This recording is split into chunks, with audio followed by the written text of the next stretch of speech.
Okay, so everybody came out of this one talking about the dragon. And I get it. Aegon standing in the dark with a torchlit army closing in on him, giving the speech of his life. And then Sunfyre comes through the trees behind him, like an apology that took 2 seasons to arrive. You know, that's the scene. That's the clip. That's what people are going to be posting all week. I want to talk about a woman sitting up in bed, refusing to answer a question. Because, you know, there's a trade running underneath this entire hour, and once we spot it, we can't stop spotting it. Almost every conversation here is one person telling another person who they are, in exactly the shape that person is desperate to hear, and taking something in exchange. Ormund does it to Ulf, Mysaria does it to Rhaenyra, Alys does it to Aemond, Alicent does it with a warm cup of wine and a memory from his childhood. And Helaena, the one person in this cast who genuinely knows how the whole thing ends, sits there and gives nobody anything. So, let's start with her. This is the first time the show has actually let us stand inside Helena's head. She's been saying spooky things at dinner tables for 3 seasons, and we've been decoding them from the outside like homework. Now we're in there with her, and you know what's strange about it? It's calmer than we expected. And worse. The first dream puts her in the courtyard of the Red Keep with a white horse and a cart. She strokes the horse, the doors open on their own, and there's this warm gold light out past the gate. 2 things about that horse worth holding on to, you know. The first is the cart behind it. It's got a cage on it, and cases, the same kind of cases Rhaenyra packed her son's dragons into when she sent the boys away. Aegon III and Viserys II. 2 kids nobody has mentioned in an extremely long time. That cart probably means what it looks like it means. Then this dream isn't about Helaena leaving at all. And we're about to get an answer on where those children went, which, given this show, is not going to be a nice answer. The second thing is the horse itself. There's a very old line about a pale horse, and its rider's name was Death. And when Rhaenyra later asks what she saw, Helaena says a gray mare, which I first heard as gray man, and sat straight up thinking we were doing the Night King, which I heard as gray man, and yeah, I sat up. It's mare. It's a horse. Same horse. Now, in Westeros, there's a god called the Stranger, who is the one of the 7 who handles death, and the Silent Sisters who prepare the bodies wear gray. So a gray horse showing up at your gate is not, you know, a travel plan. And watch her face at that gate. She isn't excited. She's frightened. That's the tell that the gold light out there is a destination she's already seen and can't refuse. Then she wakes up, and Rhaenyra is standing over her bed. And you know, this is where the episode tips its hand about what it's actually doing. Rhaenyra has just learned that her half-sister is a dreamer, someone who sees the future in their sleep, the way Daenys the Dreamer saw the doom coming and got her family out of Valyria before the mountains blew. That's a real, load-bearing thing in this family. So Rhaenyra sits down on the bed and asks for spoilers. Is Daemon on my side? What happens at Tumbleton? Can Ormond Hightower be broken? Give me the outcome. And Helaena can't. And that's the part Rhaenyra can't process, you know? Dreamsight doesn't hand you the ending in a sentence. It hands you a gray horse and a locked gate and lets you ruin your own life guessing at it. Everyone who's ever received a prophecy in this world has read it wrong and walked straight into it. But then Rhaenyra pushes past asking. She demands that Helaena confirm the gods want her on the throne, that a wrong was done and she is the one appointed to correct it. And Helaena says nothing. That silence is the answer, you know. She's not withholding out of spite. She has never once seen Rhaenyra win. We can even see her working the rest of it in her hands. Her needlework in that room is ships burning on water, which is almost certainly the gullet, the battle where Rhaenyra's son died. So she's stitching a picture of Jace's death while Jace's mother stands over her demanding a promise of victory, and the woman holding the needle knows exactly what she's holding. You know, that's a nastier scene than anything with a sword in it. Anything this week. Her other visions run the same way. She gives birth, and the baby is taken out of her arms before she can hold it, which is her reading, plainly, of what Rhaenyra will do with any boy of hers who has a claim. She's on Dreamfire above a crowd, riding leathers, high collar, her hair pulled back. She screams, she burns the people in front of her. Then, the last one is the soft one, a field, chickens, her children beside her, older than they got to be, and the sun goes dark, the snow starts. We're back to the long night. She already glimpsed it once. inside Daemon's vision, back at the Weirwood. So her one hopeful dream ends in winter too, which is, about as bleak as this show gets. That's the joke the title is playing, by the way. The dragon in winter is doing double duty, the winter in her head, and a nod to the lion in winter, that old film about an aging king trying to nail down who inherits after him, which is exactly what Aemond is trying to build at Harrenhal, a new line, from scratch with a new woman. Hold that thought, because Harrenhal is where the selling starts. Aemond is training with the Valyrian sword he took off his brother, and he's losing. The wound is still in him. He wants to be a god walking among men, and he's currently a tired man with one eye and no dragon in reach. And then his mother appears and starts kissing him. We're all doing the same face. It plays for a beat like Alicent has arrived to seduce him into a knife. Or rather, that's what I assumed for a good while, and I was wrong about it. Then the voice slips. It's Alys Rivers. Aemond scrambles off the bed like the room caught fire. Here's what I find genuinely clever about it, Alys asks him afterwards what he saw. She seems thrown that he bolted, so this isn't necessarily a glamour she cast to trick him. This may be what he supplied. She showed up, and his own head dressed her as his mother, because that's the shape of the thing he actually wants. She just kept still and let him do it. And the show knows what it's doing here.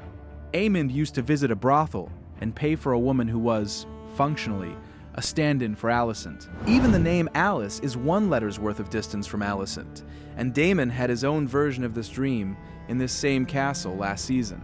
His name is Aemon's name with the letters shuffled. That isn't an accident. Later at supper, Alys says it out loud.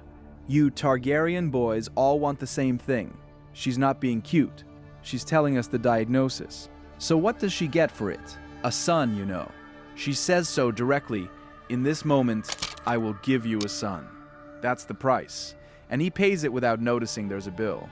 Now put the real Alicent next to that, She walks into Harrenhal and Aemond grabs her hair to check she's solid, which is a great little detail. He stopped trusting his own eyes. She tells him she escaped King's Landing. That's the lie. She was let out on the condition that she goes and kills him. And the way she goes about it is the cruelest thing in the episode, and I don't think it's cruel on purpose. She brings him spiced wine with milk of the poppy in it, and she tells him she remembers he couldn't sleep as a boy without it. That's true. That's a real memory of a real child. She's using the one genuinely tender thing left between them as the delivery system. And it works so well that he gives her something back. He tells her he tried to kill Aegon. He's never said that to anyone. He said it because, for one short stretch there, he had his mother back. She holds him, she lets him drink it, and she runs, and that's, the whole marriage of love and murder in one cup. Notice, she doesn't run clean, though. She stops at the gate and looks back, and doesn't go to him. Whatever she is now, she isn't a woman who can do this without stopping. Then there's the version of the same trade that goes best, and that's Ormund Hightower. Ulf is one of the dragon seeds, a common-born Targaryen bastard who turned out to be able to ride. And he's spent the entire season making one thing extremely clear. He wants a castle, and he wants to be called my lord. Rhaenyra has never once treated him as anything above a useful animal. Then Daemon beat him in the street for sneaking out for a drink. The Greens had a child watching the whole thing, so they know.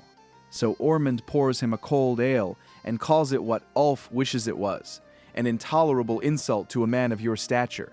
That's the sale, Ormund also tells him, straight out, that Rhaenyra only ever saw a tool while he understands who Ulf really is. And he's not even lying. He does understand exactly what Ulf is. A man dishonorable enough to sell his queen and dim enough to be bought. He just lets Ulf hear it as a compliment. Ulf asks for Honeyholt.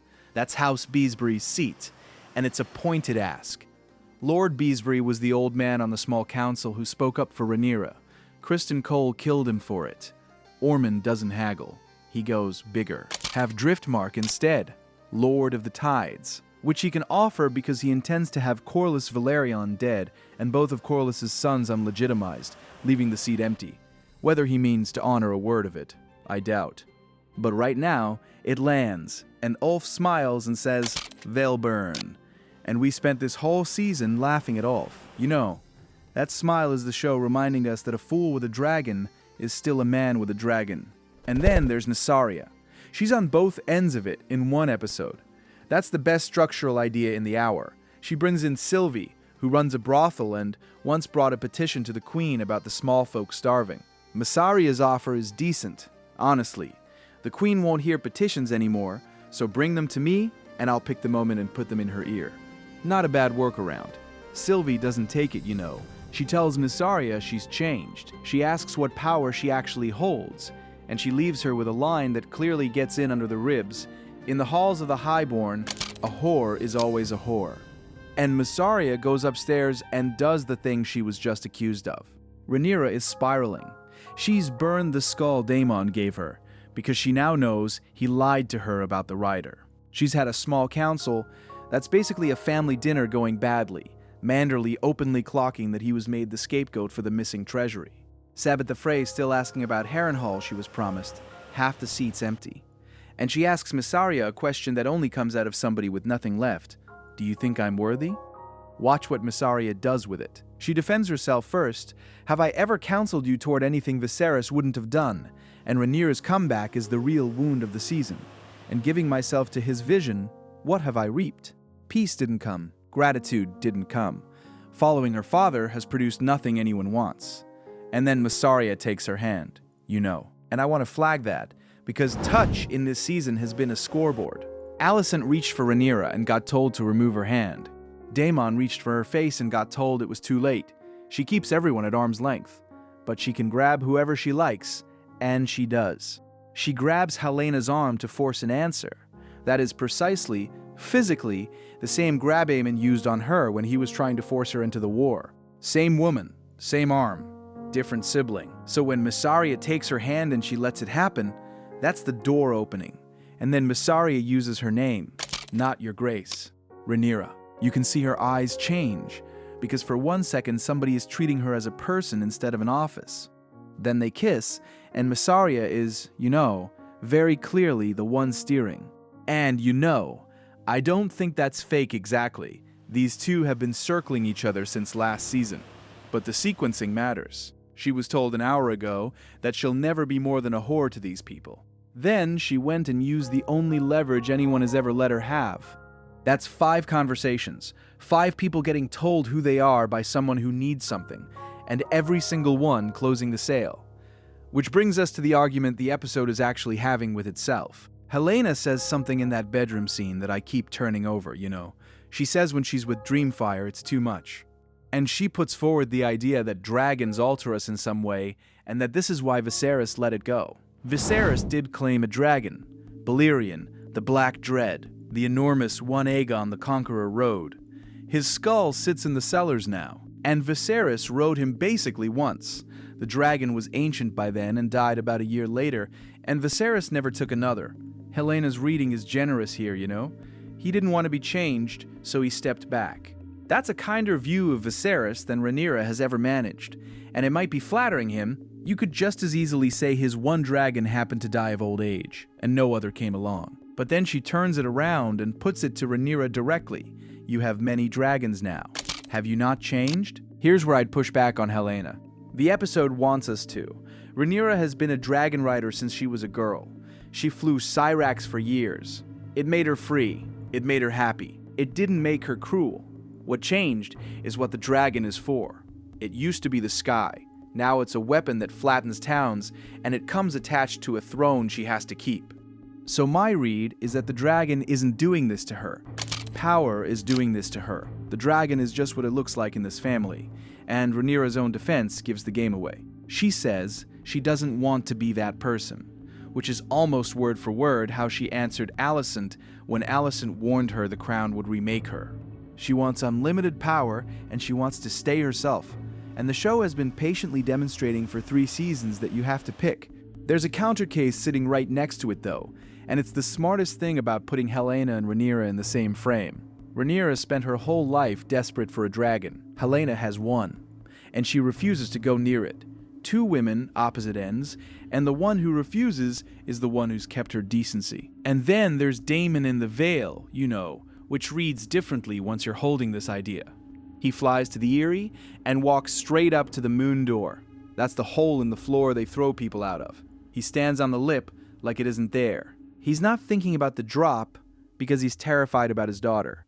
Lady Jane Eyre is sitting with a woman. That's about as close as this show has come to saying out loud what the histories have always danced around. Jane never married, and the accounts contradict each other on purpose about who she preferred. The show picks a side without making a speech about it and moves on. And there's the phrase, the villagers gossip of a wild girl living among nettles and sheep. That's the show winking at us, because in the history, the rider of that dragon is a common girl called Nettles, and here they've folded her into Rhaenyra. So the story about Nettles is the cover, and the truth underneath is a Targaryen princess. But the part I actually care about is Daemon telling Rhaenyra he had no dragon when he was young. That's real. His mother Alyssa died in childbirth when he was 3. The baby lived about half a year. He tried to claim his dead mother's dragon, and Rhaenys got there first. He was well past being a boy before Caraxes was his. So when he offers to go hunting Vhagar with his daughter, that's a man who knows precisely what she's feeling. He's offering to stand in the fire with her. Rhaenyra has already told him she'd rather die trying than live hidden. For a girl in her position, that isn't a death wish. It's the only bid she has left. And then, 4 dragons end up on the same hill, and none of the riders can stop it. Syrax goes for Sheepstealer, and there's a lovely, awful possibility underneath that. The dragons Jace and Luke rode may well have been Syrax's own young. Say that's true. Then, Syrax has her own grievance here. She and Rhaenyra are grieving the same dead boy, in the same field, at the same time. Rhaenyra has to physically shove Rhaena clear before her own dragon eats her. Daemon has the chance to finish Sheepstealer on the ground. And you know what? He lets it go. That's the choice the whole thread was built toward. Rhaenyra names it later, and it's the most clear-eyed she's been all season. You can't say he betrayed me, he wouldn't betray his daughter. She understands it because she'd have made the same call. It doesn't stop her freezing Rhaena out. But Sheepstealer flying off wounded matters for another reason. He's alive. That dragon is still out there, and the girl who wants him is still alive too. There's a running price list in this episode, and it's all body parts. Criston Cole's head comes to Tumbleton on a spear, carried by 20,000 rivermen and winter wolves, who are a day out from the walls. And the credits tapestry has already told us how he ended. Sat in the middle of a 7-pointed star, arrows in him, his own men dead in a ring around him. The star is the faith he lived by, and it's green, which ties him to the high towers he served. He almost looks like a saint in it. This is the man who beat Lord Beesbury to death at a council table. That's a very funny thing for the show's own opening credits to say. And Ormond's response to his ally's head on a pole is to sneer that Gwain's dim but ambitious Dornish friend died in the mud, for nothing. Gwain saved this man's life. Ormond can't stop himself. Corlys pays next, and he pays a finger, The dinner around it is a beautiful bit of villainy. Ormond lays on a lavish spread for a man he's about to butcher. He talks about giving up meat like the Nafi, who are a people so committed to pacifism they won't kill an animal, a comparison that gets funnier the longer you look at the man making it. And he makes his pitch. Look at everything the Targaryens have taken from your house. Why are you still standing under their banner? It's an honest pitch, too. Rhaenyra has done nothing but take from Corlys. It would be the perfect moment to turn. Corlys asks to be taken back to his cell. That's the whole man right there. So the finger goes in a box, with the seahorse ring still on it. It goes to Alan. He commands the Valerian fleet. And he's only just got his father back. That's the actual play. Ormond wants those ships, and if he can't buy the father, he'll frighten the son. And then there's the death nobody paid for at all, which is Sir Adrian Redford. He walks into Harrenhal as Alicent's protector, holds out his hand, and Aemond puts a Valyrian dagger in him on the spot. He wasn't a spy. Aemond just can't afford anyone hearing what's happening in that castle, and he's stopped being able to tell what's real. So a decent man gets killed as a rounding error. Which leaves Darren, who is, the only person in Tumbleton doing arithmetic. He points out that the Valerian ships won't be enough against the army that's actually walking at them right now. He says the quiet thing about his brother's grand game, that fixating on the throne while there's a host at your gate, is how you die. Gwain floats simply flying away, and Darren kills it with the best line in the episode. Who would receive a king who left his own men to their ruin? His nickname in the histories is Daeron the Daring. The show has used it. He hasn't earned it yet. He's about to get his chance. Worth knowing, in the record, his body was never found after Tumbleton, which produced a small crop of men later claiming to be him. So let's go back to Aegon in the woods, because now I can say what I actually like about it. He and Tywin Lannister get run down by Lord Mouton's men, and the joke of it is that the search party isn't even looking for the king. Nobody knows Aegon is out here. They're hunting Tywin, because the queen put an enormous bounty on the man who moved the treasury, and people like money. Larys, meanwhile, gets out clean and gets out beautifully.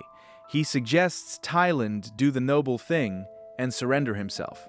He offers the ruined leg as his own excuse, and then he plays the card that makes him the best liar in this world. Of course, if my king commands me to stay. He knows the answer. He walks away with his loyalty spotless, and he leaves a promise behind. He'll make sure the king is remembered in songs, but Aegon doesn't run, you know? He tells them he's done running, that he'll die a king and be buried with his dragon, and that the histories will not record that his brother finished him. And then he stands there and says his name, Aegon Targaryen, of the Andals and the Rhaenyra, and the First Men, all peoples who were in Westeros long before his ancestor turned up with 3 dragons.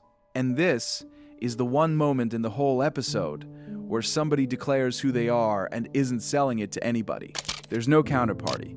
There's nothing to gain. He expects to be dead in about a minute. And that's when Sunfyre comes through the trees, you know. Watch Tywin during the speech. He's the first to turn because he can hear something enormous coming while Aegon is still talking. And the show times the fire to the top of the speech, so the claim and the proof land together. The dragon looks the way Aegon looks. Same burns, same ruined side, the flank that was pinned under him at Rook's Rest. Aegon told us earlier in the season that Sunfyre was alive, that he could feel it, and everyone treated that as a broken man's wishful thinking. He was right. There's a bond there that runs both ways, and the rider finally standing up appears to be what got the dragon off the ground. So the loudest scene in the episode turns out to be the argument against everything else in it. Every other person here got what they wanted. They told somebody a flattering lie. Aegon got his dragon back a different way. He told the truth about himself. He expected to die for it. Which puts Helena's silence in a different light for me, you know? Everyone in this hour is trading in confirmation. Ormund hands Alpha Lordship. Alys hands Aemond his mother. Mysaria hands Rhaenyra her worthiness. Alicent hands Aemond his childhood in a cup. All of it is a purchase. Helaena is the only one holding something real, and she won't hand it over. Not out of loyalty, and not to be cruel. She's seen a gray horse waiting at an open gate. A cart with cages for 2 children nobody has asked about in a long time. Snow coming down over a field of chickens. She has never seen Rhaenyra win. You know, 20,000 men are a day from Tumbleton. The Greens have just bought themselves another dragon, and the one person who knows how it goes has already told us everything she's willing to say. She said it. She said it with silence. So the question I'd put to you before the finale is the one Rhaenyra asked and didn't get an answer to. The gods are supposed to mean her to rule. So why is the only prophet in the room refusing to confirm it? And what do we think is behind that gate? Tell me below. I'll see you for the finale.